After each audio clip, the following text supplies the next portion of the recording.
Okay guys, welcome back once again to Perth West Oz RC. Tonight I have another Kmart RC product that I will be reviewing. I purchased this the other day also, along with those other couple of products. And this one isn't entirely new to me because I had one of these about 18 months ago. And I just thought it was worth another mention on my channel because they have them in stock again and they're exactly the same price as they were 18 months ago when I first bought one. This is actually one of my first RC cars once I got back into the hobby. I had RC cars when I was much younger, but when I got into the hobby of drones and flying, this is the first one that I bought from Kmart as an RC car 18 months ago. So this is the high-speed racer.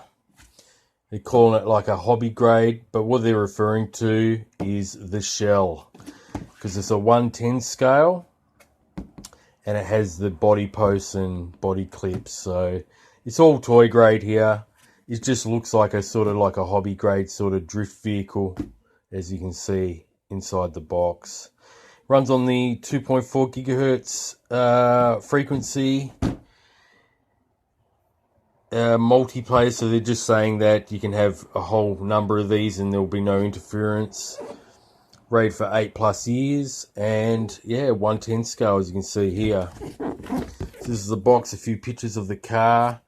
This car is actually different to what's in the box. This is a Porsche Carrera GT.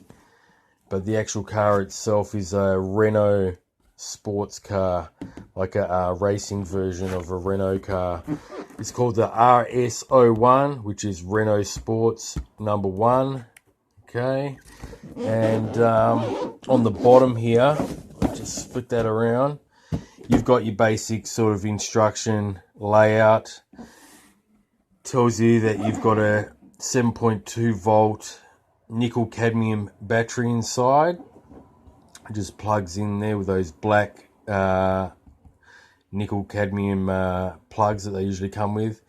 It's got a manual steering trim on the bottom like most cheap RC vehicles. On and off switch is below near the battery bay, and it comes with the USB charger. As you can see there, it says 3 hours charging time and 10 to 15 minutes play time, drive time. The controller needs one of those 9-volt batteries, the 6F22, one of those there. Okay, so it doesn't take AAAs or AA batteries. So let's have a quick look. I've already pre-cut this box where the tape was. Okay, it's got a whole heap of zip ties.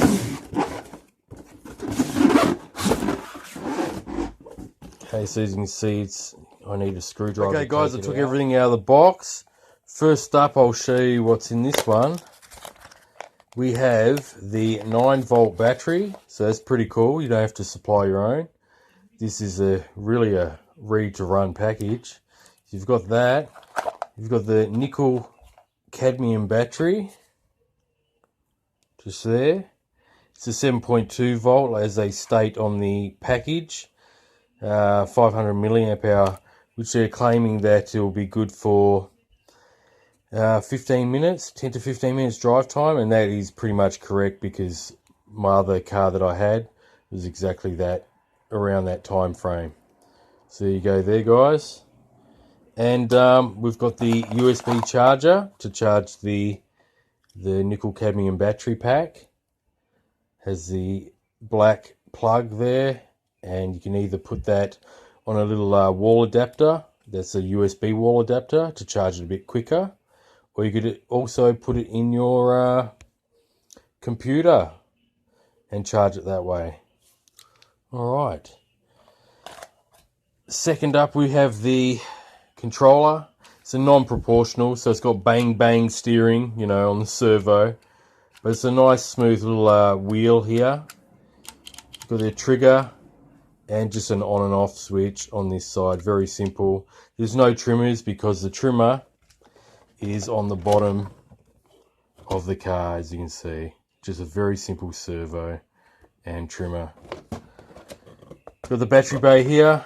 Undo it with a screw. I won't even bother taking that out because there's no point. It's empty. So you just take it out with a screwdriver, supply your own. You have the motor in the back because this is a rear wheel drive vehicle only. The front ones just spin freely, as you can see. And yeah, you got the on and off switch just here on the bottom of the car. Yeah, very nice looking shell, as you can see. Very nice looking car. It's got a few little decals on there, number 31. Big rear deck spoiler. And you've got the little plastic pins for the body posts to hold the shell down. So that's why they're calling it like a hobby grade, guys. It's got a nice low stance here. See the actual whole car there. Very lightweight. It's just got a little motor in the back there. Very simple car. So, and as you can see, the steering servo is just not proportional. Just, yeah, lock left, lock right sort of thing. Nice little rubber tyres with plenty of grip here on the tread. So yeah, nice white wheels as well. And the last thing in the box is just obviously the user manual leaflet. It's got a bit of information there about the battery, like on the front of the box. And how to bind, turn the vehicle on first and then turn on the transmitter. Okay, so it just goes through a step-by-step there. It's got the vehicle, transmitter, turn left, right, very basic, you know, beginner, hobby, RC instructions. 30-meter range on this one they're claiming. That's pretty much correct from what I remember. It doesn't have a huge range. It just tells you the contents of the box. So very simple leaflet. All these are pretty much printed on the outside of the box anyway. Alright guys, well, I'll charge up this nickel cadmium battery here. It's 6 cells. And tomorrow, because it's night time right now, tomorrow I'll take it for a test run and show you guys how it performs. So that'll be up next in the driving portion of the video. Okay guys, I've got the 110 scale RS-O1 RC car, racing car from Kmart. This is a $29 car. I'm going to take it out on this basketball court and test it out. So let's see how it goes. Alright, just turn it on from the switch on the bottom. Turn the controller on. Let's go.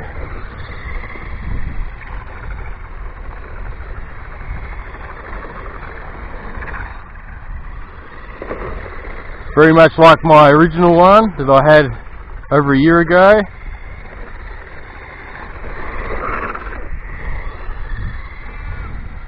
Doesn't have proportional steering, but had some good speed to it.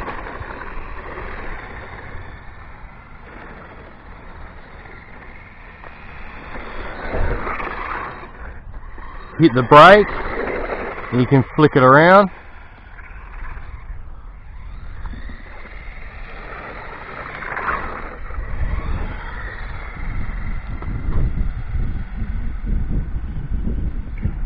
Not bad range.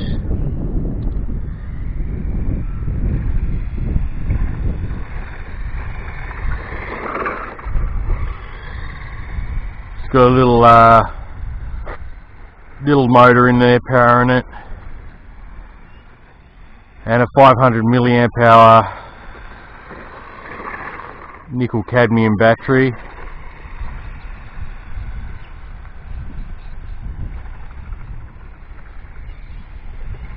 Yeah, good one for the kids,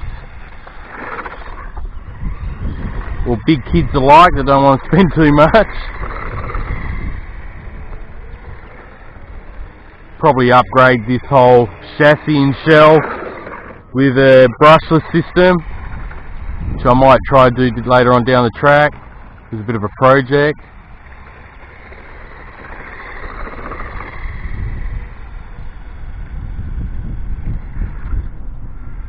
Yeah, I had an FPV system on my old one. That was a lot of fun. I might link that in this video later on, if I can find it on my channel. Yeah, it's not bad.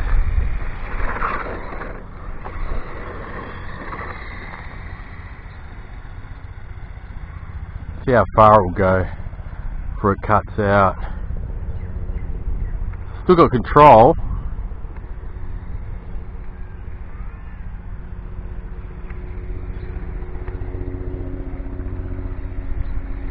Still got control. So that was about, I don't know, 40 meters away.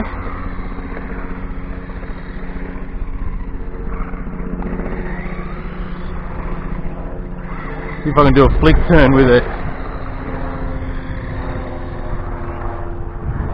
Yeah. Alright. I'll take it out and just see how far it will go once it loses connection. I'll make it to the end of the basketball court there. I went to the end there, so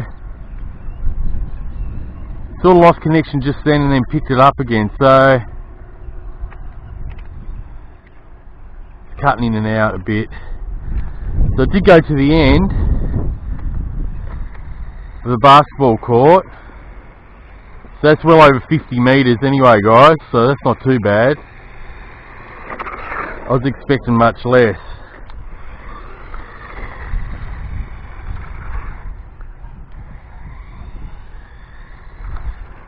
When it's in reverse, it tends to go a bit sideways. I don't know why. So as you can hear, the steering servo is that bang bang, you know, non-proportional servo, much like those WPL toys military trucks. But yeah, it's not a bad sized 110 scale cheap RC car for 29 bucks. Probably upgrade this one. So yeah, just thought I'll get another one and try it out again. They're in stock. So I'll just leave it at that, guys. The run time is supposed to be around 10-15 minutes, which is correct because I've had one of these before and it was easily over 10 minutes run time. More than likely around 12. I don't know about 15, but at least around 12. So yeah, guys, hope you enjoyed that quick review of the Kmart 110 scale RS-O1 RC car. Thanks for watching. Please like and subscribe, and I'll catch you on the next one.